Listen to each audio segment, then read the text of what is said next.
Every product has weaknesses, and I'm not talking about slow adoption rate or anything like that. It's better for us to know any potential type of weakness in the product so that we can build a defense around that. As Lync experts, you know what some competitors are going to say, ooh, Lync isn't good at doing this. The phone competitors will typically zero in on the IVR. Okay, Lync has a shallow incoming IVR structure. It was kind of thrown into Lync. It's called response groups. It's somewhat limited. It works great in a small shop, but it also doesn't work as you would expect a typical IVR phone coming from a phone system. The way it rings users versus if their status is available, etc. And if you're used to a call center, it's also not typical for you. So I've heard in many competing situations, people will say, Cisco particularly, you don't want Lync, it can't handle this from an IVR standpoint, and you guys do this. Now, to address that, we'll typically lay it out and say, show me what your call flow is, and do you need all this complexity?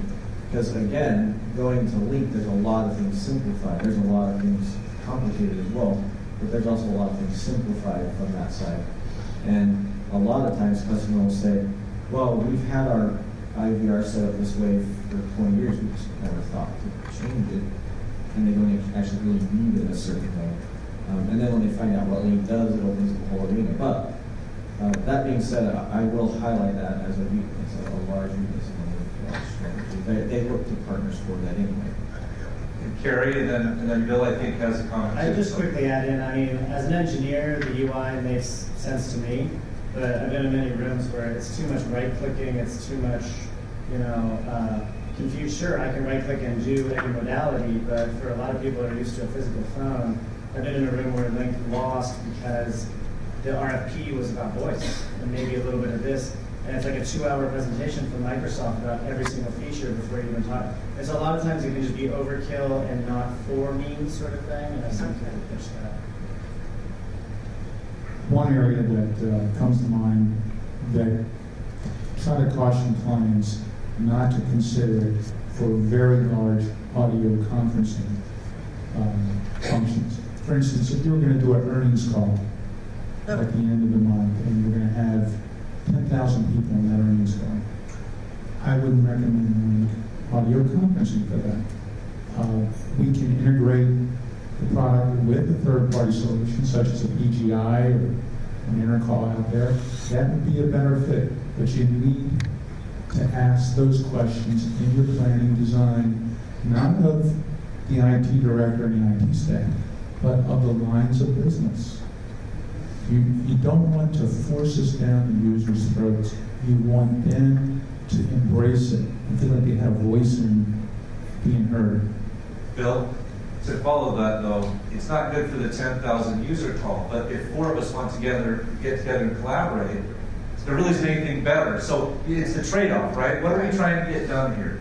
And yeah, on the 10,000 dial-in, listen, and if anybody, 800 of them decide they're going to do video and the whole thing tanks and it suddenly sucks, yeah. But if 5 of us want to get together and collaborate, it's cool. So there's definitely a trade-off. And the one project that we worked on together, they had a PGI for that very reason. For the big dial-in call, let's do this. 87 to 90% of their calls, they never needed to go to the PGI ever again because they were so happy with the other solution. So go ahead, Byron. The other point, if I had to pick out a weakness, I would say the virtualization. Only because, to kind of tack into what the others were saying as well, when you start talking about the wave of the future of virtualization, when it comes to Lync, when you get to that discussion, I kind of just cringe because I'm like, we're not going to have a compromise here. Because what's going to happen is the customer wants to use virtualization, but they want to use a high amount of voice. So you start asking questions about how many inbound calls, how many outbound calls, how much outbound conferencing. And sooner or later, you may come up with a solution that's physical. And like, but I don't want physical, I want virtual. You can't have your cake and eat it too. So they may see it as a weakness. But Avaya or Cisco could, could meet the solution. We don't have to play around with virtualization and things like that. But at a high level, I would definitely see, virtualization being a weakness because Microsoft on one hand promotes virtualization, but then you'll see in small snippets of documentation that if you're gonna do a high concentration of voice, it's best to use physical, because now we're talking about codec translation, there's a higher, CPU utilization if it's going over virtual. And if you don't unfortunately get to that granularity with designs, what's going to happen is the customer is going to, have a poor solution, as what Vince said, and they're going to say, Lync is not working right. And someone like ourselves is going to come in and say, well, you shouldn't have employed it on this type of platform.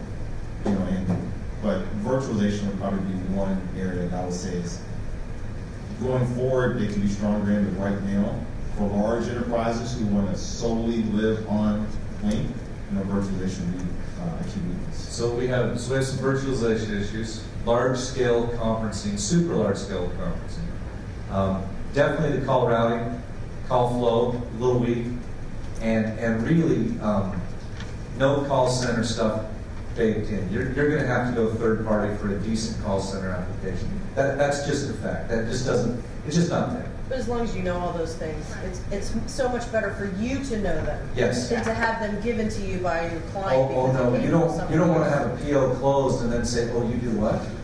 And then how do we scramble that? So, question for me, I was just going to add to that. I love my Lync experience, but as a Mac user, my Lync experience is very different than my counterparts who are on a PC.